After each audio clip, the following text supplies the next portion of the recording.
What's up everybody, how's it going? It's Burke aka Dansway here, and in this video I want to share with you guys a little bit of information about ContentID and that whole copyright system on YouTube, because a lot of us as content creators have run into these kind of issues when it comes to uploading gaming content, and this video in particular is going to be regarding the type of content that I upload. So if you guys are doing like different types of things, it might not be as useful, but if you are doing gameplay stuff, if you are making like, let's say, reviews of video games, you're doing LPs, you're doing like analysis videos, lore videos, that kind of thing, and you are getting copyright claims from YouTube, this is going to be my own personal experience of how I deal with those things. What do these things mean? How does it work? And what can you as a content creator do in order to avoid having copyright issues with YouTube? So I could have kind of half-assed this video and just made it like, 5 minutes long and just like bullet pointed everything that you need to do, but I wanted to make sure that I showed you guys real world examples from my channel, the claims that I've gotten, the disputes that I've filed, the strikes that I've received, the games that have been affected, etc., because I want to give you guys a full picture of what's going on with ContentID, and hopefully by seeing the real world examples that I've had to face, my advice to you on these matters will have a bit more weight rather than me just kind of quickly running through what the literal procedures are, because I think it's important to have an understanding of how all of these things work, and hopefully this video, with all the examples that I provide and the stuff that I talk about, will be informative for you when it comes to this whole ContentID business. What this video is not going to be about is like some kind of discussion about, is it fair that YouTube is doing this, what is fair use, all that kind of stuff. We're going to be talking about the fact that you've uploaded a video, you have received a ContentID claim, what are the next steps and what can you do in order to get rid of this claim and continue to earn revenue from the videos you're making. Of course, I've got to start by trying to explain what ContentID actually is. And I think for a lot of people that are maybe newer to the platform or don't have a lot of experience with uploading, this whole ContentID and copyright stuff can be quite daunting, because the way YouTube presents it is very much in a way that you are doing something really bad, and if you try to appeal against this, or if you keep doing this, you're going to be in seriously big trouble. And to some extent that's true, but when it comes to the type of content that I'm creating, if you're in the gaming realm, copyright really isn't as big and scary as you might think. I mean, there are very, very, very few to almost zero examples of any developers that have taken YouTubers to court over any kind of copyright stuff that they've uploaded. The problem with ContentID is the fact that it is automated. So once you get the copyright claim, you need to be sure that it's a ContentID claim and that it's not some kind of manually claimed thing from a developer. Now, I will include some examples of claims that I have received so you can see what it looks like on the screen and the kind of messages that you're going to be reading from YouTube. What ContentID does is claim any audio-visual content that is originally owned by a developer. So again, I'm not talking about like TV shows, films, all that kind of stuff. This is to do with the gaming space. This is designed more for people who create gaming content. So it could be walkthroughs, it could be analysis videos, it could be reviews, whatever it is that you are creating on YouTube. So you've uploaded a video, you think everything is fine. Let's say you are uploading an LP, so you're doing a commentary playthrough of a video game. This is like your own gameplay, it features your own commentary while you're playing the game.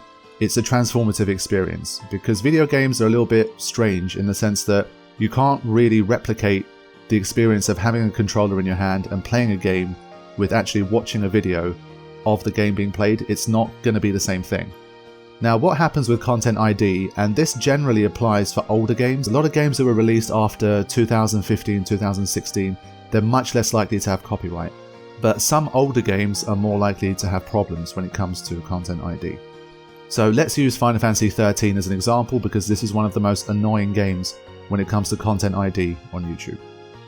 With Final Fantasy 13, every single cutscene that is in the game has been basically uploaded to the ContentID database by Square Enix, and what they have said to YouTube is that any video that is uploaded to YouTube that has an audio-visual match with the stuff that we've uploaded to the database, so any cutscene from the game, please claim this and put it underneath our ownership so that we can earn the revenue from this video. Now, what we're not going to discuss is why Square Enix might have done this, is it fair, blah blah blah blah. Let's just say that this is what has happened. Your video has been claimed by Square Enix. What are you going to do about this? Now, the fact that this is automated means that, let's say if in the video you say something like, this video is not intended to infringe any copyright, it's applicable under the Fair Use Act or whatever jargon you want to put in your video, You might try and put something in the description. None of that is going to matter. Because the system is automated, it does not give a crap what you have to say in the video or what you have in the description or whatever. It's just looking for pixels that match the pixels that have been uploaded by the developer and the original copyright owner. So none of that stuff is going to help you when it comes to the Content ID claims that you are going to receive. So you've got the Content ID claim. Let's say you are a YouTuber that has monetization enabled. What is going to happen next? What YouTube tells you is that your content has been claimed. It will tell you who the claimant is. Again, for this example, we're using Square Enix, but it could be a different developer. It could be a company that thinks it has ownership of, let's say, the music that you've used. There's a lot of third parties that try to claim background music for games like Final Fantasy, for example. Again, the legitimacy of these claims is not something we're going to discuss in the video because it will be too long, but it doesn't really matter who the content owner is in this context because we're going to be looking into what we can do next in order to get rid of these claims. So what YouTube will say to you is that this video is still monetized, but it has been claimed by the owner, and any revenue generated henceforth from this video is going to go to the owner. Now, in terms of your video status, it's still going to be the same as it was before. It's going to appear in searches, it's going to be viewable. In some situations, depending on who the claimant is, if it's, let's say, a background song that has vocals in it, and the copyright owner is like a big fish like Sony, let's say, sometimes in rare situations you might have a video that is going to be blocked in certain countries, or it's going to be blocked worldwide. To be honest, that doesn't really change what you're going to do and what your next steps are, but just be wary that that's something that can also happen. But it's a pretty rare case. Like for me personally, from all the games that I've uploaded to my channel, 99% of the time the video remains exactly the same. It's not blocked anywhere, but it has a copyright claim, and all of the revenue generated from that video is going to go to the content owner in this scenario. So right now you have some options. Let's say you are not a YouTuber who is monetizing, you don't care about revenue, you're not able to earn revenue, or you're just completely doing it as a hobby, you don't really care about any of that stuff. You have the option of leaving that video as it is, not touching the copyright, allowing Square Enix or whoever the claimant is to earn the revenue from that video. That's totally your choice. Your channel is not going to be under any kind of threat. If there's just a Content ID claim in which the claimant is monetizing your video, that doesn't put you in any kind of danger of like your channel being terminated or anything like that. It's just a copyright claim. You don't need to get too scared about what's going on with that. Now, with that being said, copyright is a weird thing.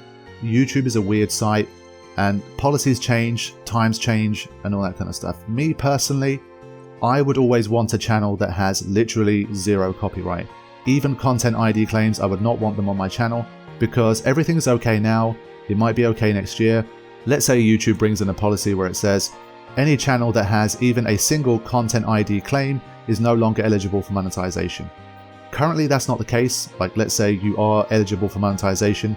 Even if every single video you had except one video was claimed, you can still monetize the one video that wasn't claimed. So at the moment that doesn't affect your status, but you never know, that might change one day.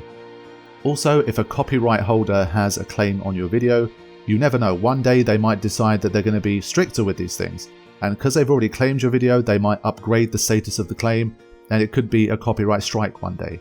And strikes are very dangerous. We'll talk a little bit more about them in a bit, but just in general know that for now, and the way YouTube is and the way it has been for a long time, having a Content ID copyright claim on your channel is not a huge deal. It's nothing to be really scared of. You can continue to run your channel as it was before if you don't want to dispute the claim. Now, with that being said, I personally think you should dispute every single one of these Content ID claims if you are uploading the same kind of content that I am uploading. Again, I can't speak for people that upload other kinds of things, but if you are in the gaming realm, if you're uploading LPs, you're uploading trivia videos, you're uploading top 10 lists, you're uploading reviews, etc., I would always appeal the claims that you get from Content ID. I'm going to share my personal experiences with you on this. You can choose to take my advice, or you can choose to be cautious and not go for any of the appeals because you feel like your channel might still be at some kind of risk. But here is my personal experience and the results I've had with doing that since 2013 when I first started appealing claims. So you might be wondering, how legitimate is the claim on my video? Now again, using Final Fantasy 13 as an example, on paper it looks like Square Enix wants to claim this video, it wants to take your revenue, it's really strict about its content and its copyright and all that kind of stuff. Now let's bear in mind that Final Fantasy 13 came out in 2009. And I think when ContentID first came about, the YouTube space was kind of different. It hasn't evolved into what it is today. Developers' relationships with YouTubers was very different and all that kind of stuff. If you notice, if you upload any regular gameplay or cutscenes from Final Fantasy 15, for example, or Kingdom Hearts 3 or something like that, which are also Square Enix games, every single cutscene is not claimed. So you can tell that Square Enix doesn't have some kind of vendetta or agenda against like YouTubers. It wants to claim all of their content, it wants to take everyone's revenue. That is not what's going on here. So you don't need to be afraid that Square Enix wants your channel to be terminated or it wants to take all your stuff. That's not how it works. But at the time, for reasons I do not know because I don't work there, they decided to put the Final Fantasy 13 trilogy under the ContentID system. But if you do appeal against these claims, you will be able to restore your video. And I'm going to be telling you guys how to do that side of things. Okay, so what you're going to see is the details about the claim. It's going to tell you a timestamp for when the audiovisual content has been claimed, and it will say that it's been monetized by the copyright owner, and it will tell you the name of the claimant. And it gives you an option to file a dispute, and that's exactly what I do, and that is what I have done for every single copyright claim I have ever got on my channel since 2012, I believe. This has totaled probably over 300 claims that I have done this for, and I have not lost a single dispute. So that is the data that I can personally present to you.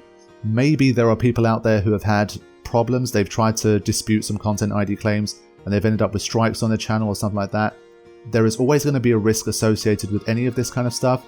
Okay, so once you click on the dispute claim thing, you are going to get a screen like this, and you are going to click the one that says my use of the content meets the legal requirements for fair use or fair dealing under applicable copyright laws. So then you are taken to another screen and it will say things like, if you are unsure, you should seek legal counsel before submitting a dispute. Again, if you're uploading gaming content, if you're doing LPs, if you're doing all that kind of stuff, you don't need to worry about this. Again, this does not cover things outside of the gaming space. If you're using like scenes from a film, TV show, like a sports program, whatever it is, this is not the advice that you should be following. If you're doing gaming content, then this is much more applicable to what you want to do with ContentID claims. So you will say that I am sure my video meets the legal requirements for fair use and I want to dispute this claim, and you continue. Then you will have a reason for the dispute. So here, I'm not sure how legitimately the claimant will actually read this, because they probably have thousands and thousands, maybe millions of ContentID claims because the system is automated. So I doubt that there is a person that sits down and reads the dispute for every single person individually. So I really don't think what you write in here matters too deeply. What I would have is a template saved somewhere that you can copy and paste for every single ContentID claim that you have, basically talking about the fact that you believe that the content is fair use because it appears as part of a walkthrough or as part of like a educational video or as part of a review, etc, etc. You can say that it has been edited by yourself. If you have a commentary, you can say it features your own voice and your own commentary and things of that nature. If the claim is purely an audio claim, so it's nothing to do with the visuals, it's just about a background track that's appeared, again, if it appears as part of a walkthrough or a review or any of that kind of thing, you can mention that it appears in the background as part of the game that it was licensed to be used in. You are talking over the music, it doesn't appear in isolation. If you're ripping individual tracks from an OST and uploading them as videos, then I probably wouldn't advise this as much, because that's much more, I think, difficult in terms of copyright, because you're quite literally just uploading that song as an MP3 file for people to listen to.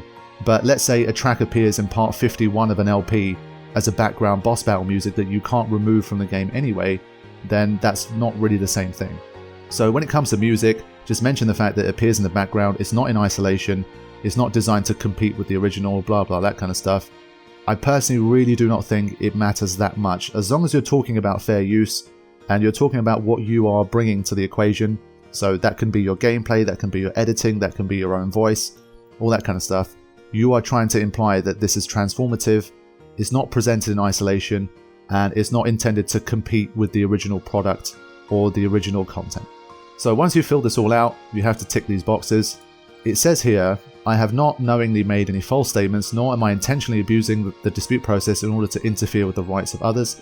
I understand that filing fraudulent disputes may result in termination of my YouTube account.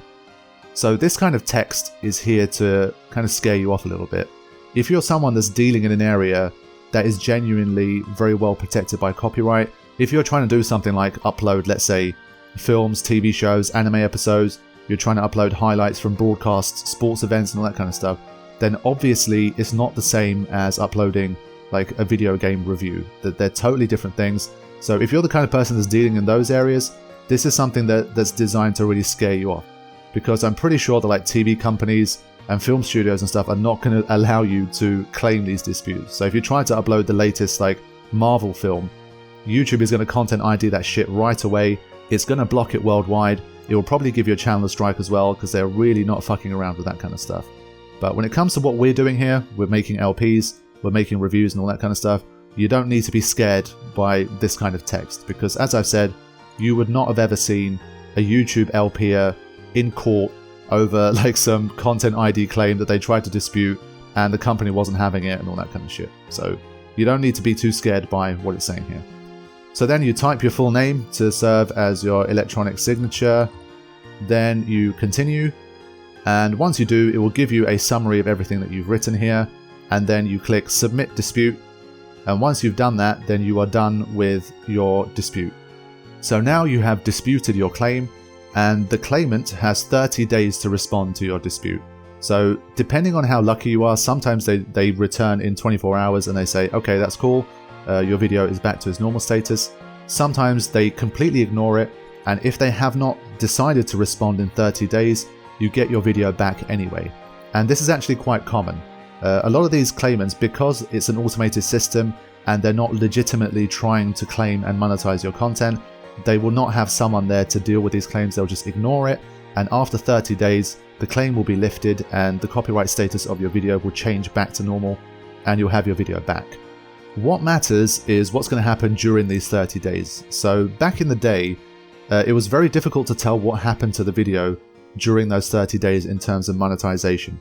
But YouTube has made it a lot clearer for you to understand what's going on now, and this is a really good thing. So using one of my videos as an example, when you hover over the yellow $sign, it says, "We'll monetize your video during the dispute process and pay out the earnings to the appropriate party after the dispute is resolved."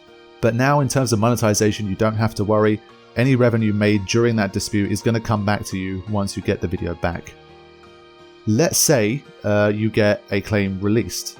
Then you will get an email from YouTube that will say copyright claim released, and it will tell you the title of the video. And it will say, "Hi, good news, after reviewing your dispute, Square Enix has decided to release their copyright claim on your YouTube video."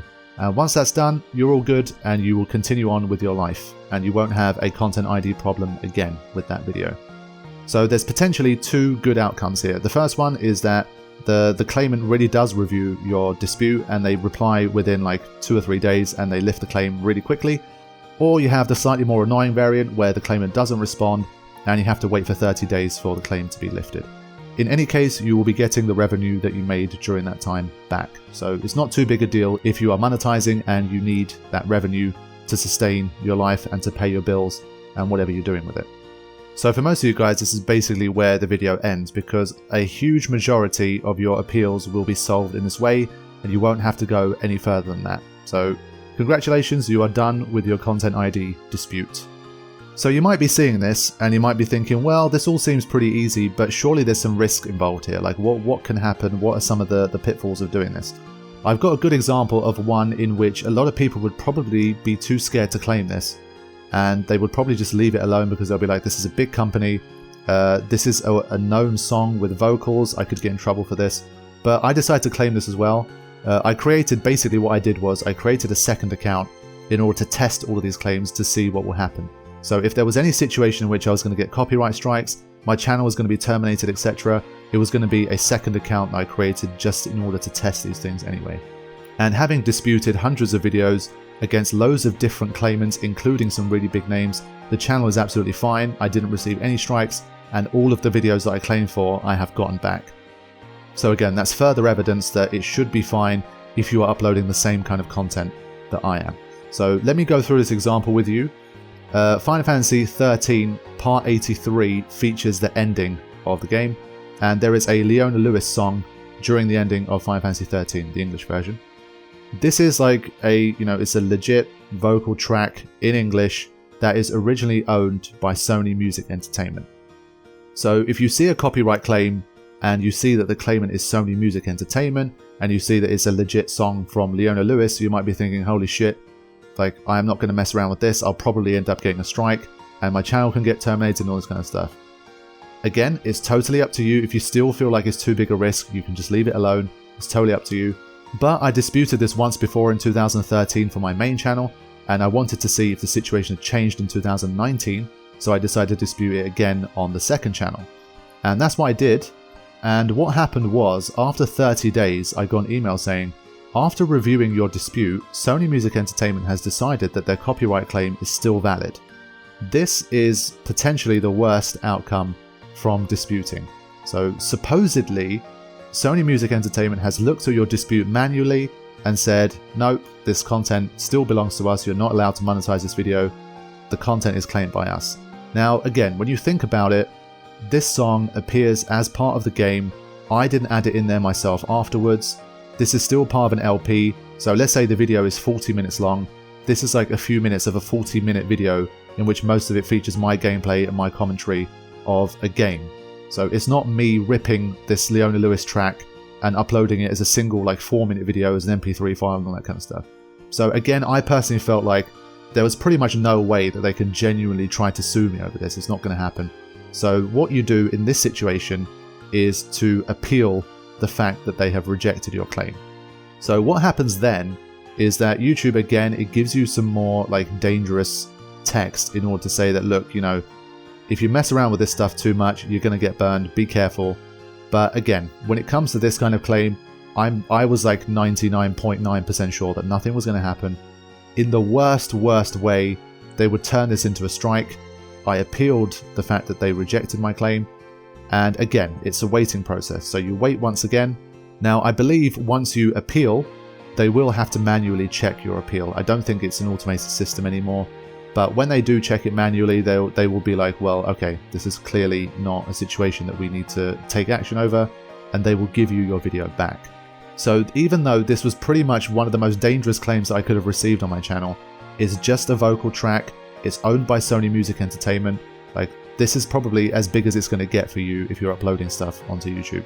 So the fact that even with a claim like this, provided that you just stick to your guns and you appeal, you will get your videos back and you will get the monetizing as normal once again. So another example of a situation where I disputed, I appealed, and eventually I got my video back. As I've been saying all along, since 2012 I have received hundreds and hundreds and hundreds of these automated Content ID claims. I have disputed every single one in the fashion that I have shown you, and I have gotten my video back every single time. Literally, I have a 100% success rate doing this. Now, does that mean that every single person in every single situation is going to get a 100% success rate?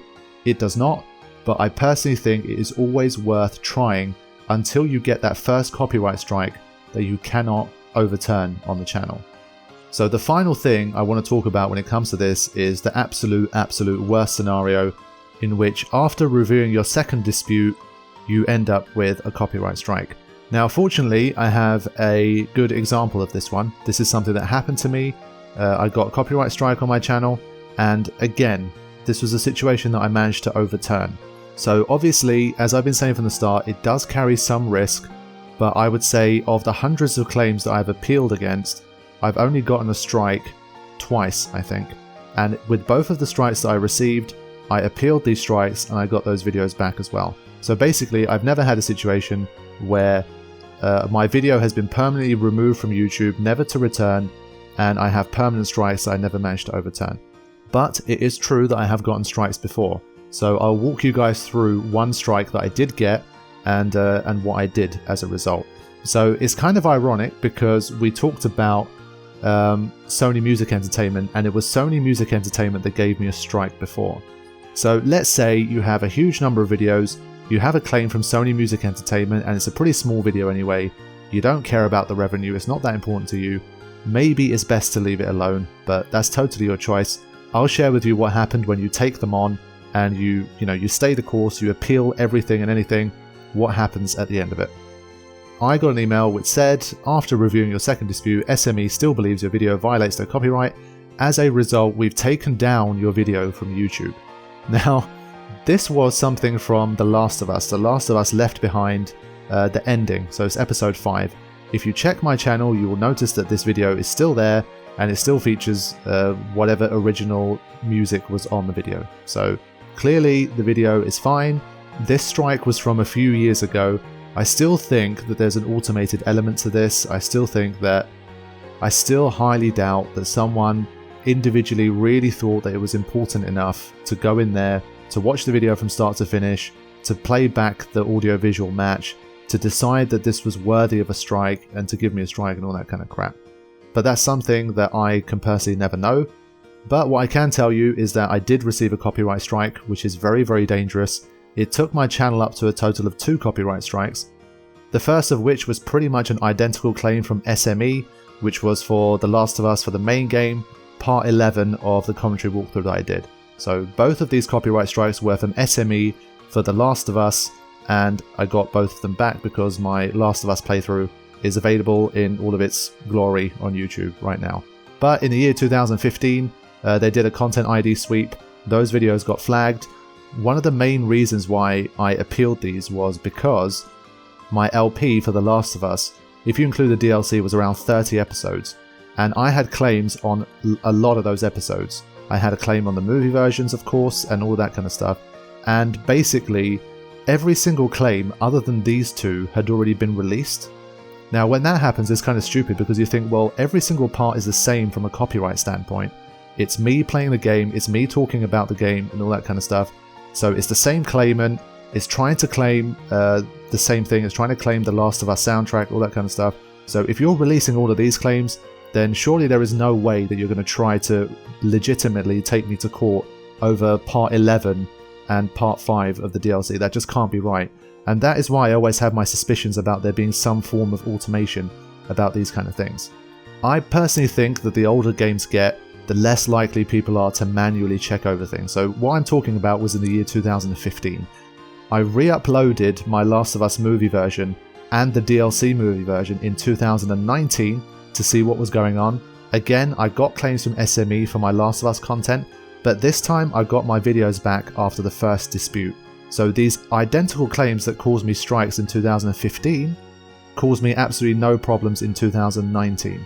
So again, copyright strikes, all very scary stuff, but personally, when it comes to the gaming realm, I'm still very, very, very confident that they are not going to give you any legitimate legal problems where they're going to be sending you letters, you're going to have to go to court, you know, your channel's going to be terminated and any of this kind of stuff.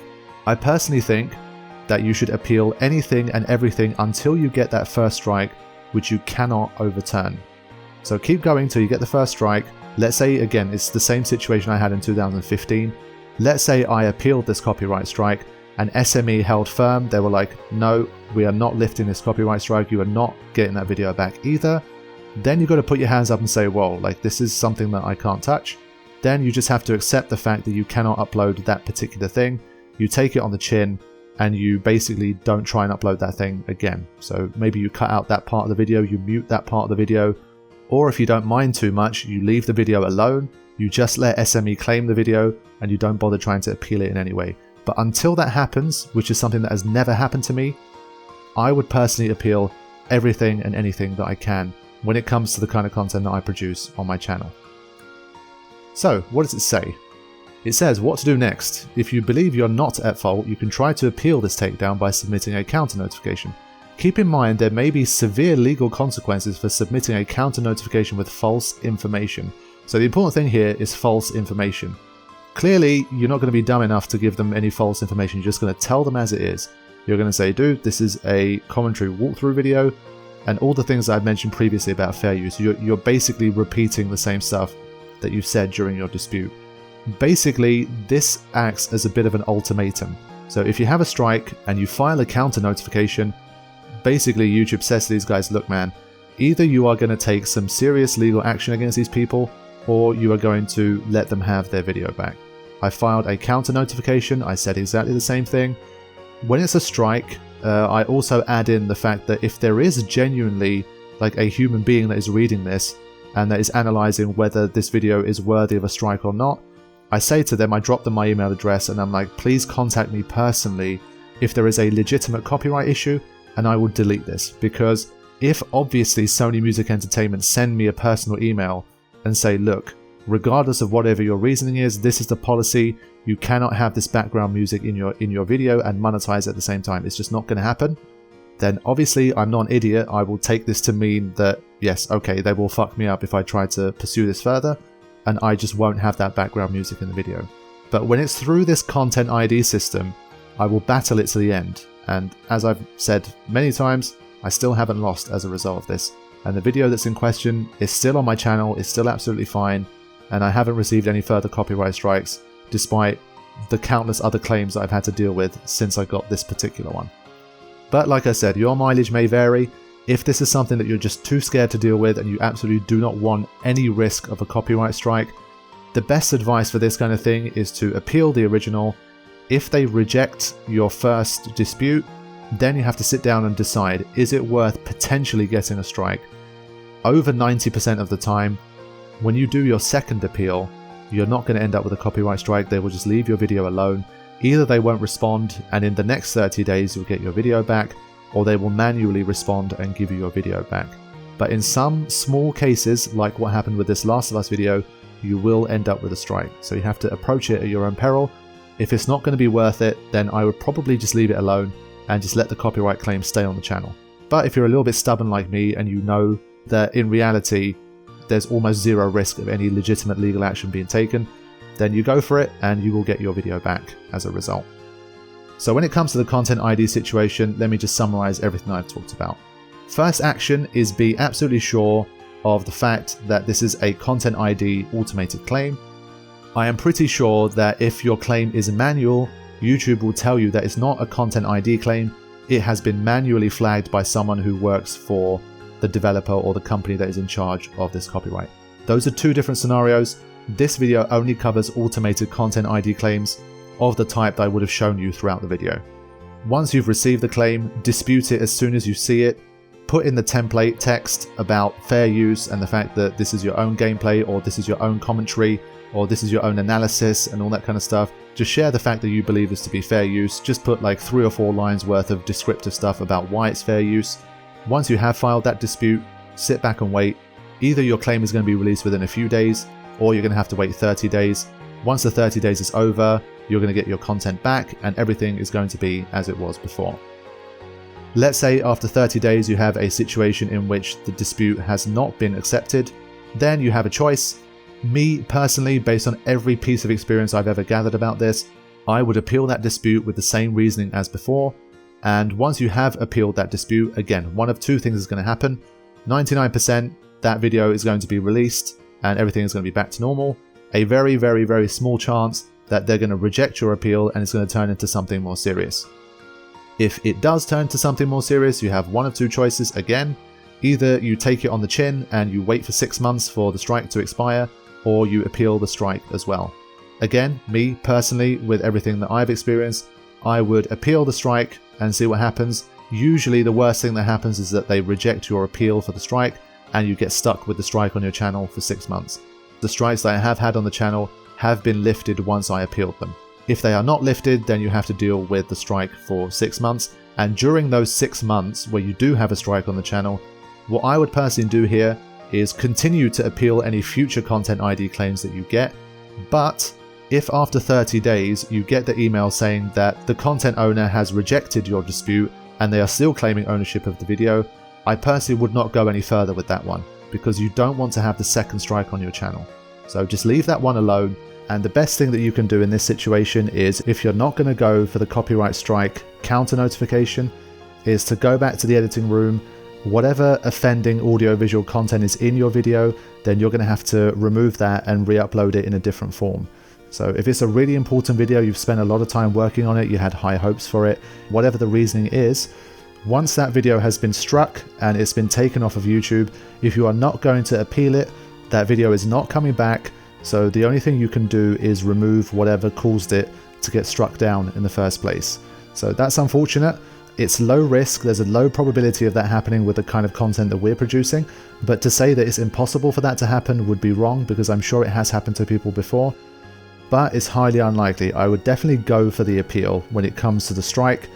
And even though it's unprecedented for me, if you do have the situation where even after appealing the strike, the video is still not coming back, then you are literally left with no choice but to change the video that you uploaded and to make it acceptable for YouTube's Content ID system. But one of the most important things to remember about this whole process, if you're not monetizing, or if it's a video where you personally don't feel like taking the risk, you don't want to deal with the copyright claim in any way, unless YouTube specifically tells you that this video has been blocked worldwide, everything is exactly the same as it was before. You can just leave it on your channel. It's not going to put you in any specific danger. It's not going to cause you any problems or anything like that. So you don't have to appeal everything. But for me personally, because I have won every single copyright claim that has been put against my channel, and I know that Content ID is automated, I'm of the position that the company is not genuinely trying to make a claim here, so I will always appeal any Content ID claim that I get. And I will continue to do so until I get a legitimate copyright strike, or I get some kind of email or something from the developer themselves to say, like, we are definitely not allowing you to upload this content or something like that. But that has never happened. In over 10 years and 2,000 videos, I have never had anything like that. I will continue to always appeal Content ID. I will do everything I can to get my copyright status as clean as possible across all videos, and to make sure that all of my videos are monetized and earning revenue the way that they should be. So that's a lot of information, but I hope that has helped you guys understand the Content ID system a little bit better within the context of the kind of videos that I'm making, because I've seen a lot of people that are just too afraid of the system and worried about what might happen, etc. But I thought that sharing my experiences with you and breaking down how it actually works, I might be able to help some of you guys re-monetize your videos and to remove these claims from the channel, because a huge percentage of gaming related Content ID claims are not legitimate, and it's not a genuine effort by the developer and the company to actually quote unquote steal the revenue that your video is making. So that's the gist of it, guys. If you have any further questions, feel free to let me know in the comments. I'll try to help you out. I hope this has been helpful. Best of luck to you guys with your YouTube endeavors and your channel. But Content ID looks like it's here to stay, so it's best to know how to deal with it for the future, because we're all going to be running into it consistently for as long as we continue to try and upload gaming content. Thanks for watching, guys. I'll see you soon. Take care.